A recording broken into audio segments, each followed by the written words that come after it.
Yo mga idol, musta? Mantric mga sports, sabi nga pala, ating pag-usapan, breaking news, PBA trade, Justin Arana, welcome to Hinebra, at Jeremiah Gray, trade, bibitawan na ng Barangay Hinebra. So kulang-kulang ilang linggo na nga lang po, mukhang magbabalik na nga rin ang panibagong season ng ating liga, samantalang habang kupunan ng Barangay Hinebra, abala pa rin sa pagpapalakas sa ating liga.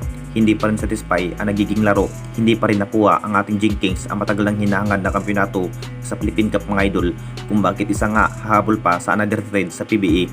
Kakulangan pa rin bilang big man ang kanilang nagiging lineup. Ito na rin ang dahilan kung bakit hindi pa rin consistent ang kanilang naging laro. Mas mahigpit pa rin ang Barangay Hinebra dahil mukhang huhugot na nga ba na mas bagong player mga idol.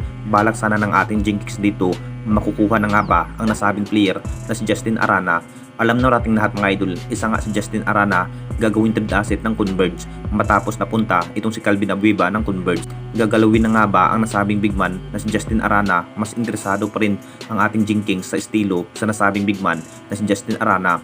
Kakulangan pa rin bilang big man ang Jing Kings mga idol.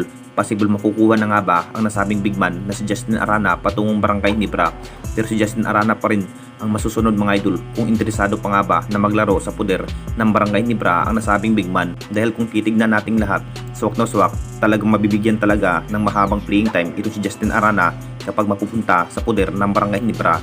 Makapagtala pa rin ang nasabing player na may 20 points, lakas pa rin sa bindid area itong si Justin Arana. Kung matutuloy sa poder ng Jing Kings si Justin Arana mga idol, masasabing majajakpat pa rin ang Jing Kings dito na may star player na mapupunta sa poder ng Jing Kings na si Justin Arana. At dito na naman tayo sa isa pa nating balita, Jeremiah Gray, trade, bibitawan na ng Barangay Hinebra. Alam na nating lahat mga idol, masasabing naiiba na nga rin ang naging player ng ating Jing Kings. Wasak na rin ang dating lineup na wala na rin si Bonpius Mal at Jimmy Malonzo at si Stan. Malaking kaibahan ang naging roster ngayon ng Jing Kings.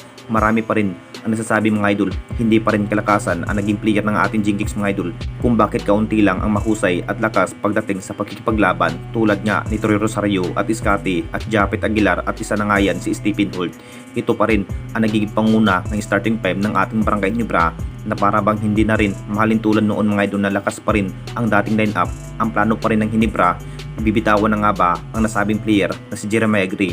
Isa rin si Jeremiah Gray mga idol na waiting na ititrade na nga ba ng Jing Kings. Maikli na nga lang po ang kanyang makukuhang playing time sa nasabing player, kung bakit isa rin sa namukhang bench player ng Jing Kings. Nakapagdesisyon ng araw ng SMC dito mga idol na bibitawan na ang nasabing player na si Jeremiah Gray at papalitan ng mas bagong player. Hindi na rin makapaglaro ng todo ang nasabing player dahil hindi pa rin 100% ang kanyang healthy, may iniindang guto injury pa ito si Jeremiah Gray. Malaki pa rin ang chance mga idol na ito ang susunod na trade ng Barangay Hinebra. Deserve pa nga ba itong si Jeremiah Gray na bibitawan ito ng Jing Kings?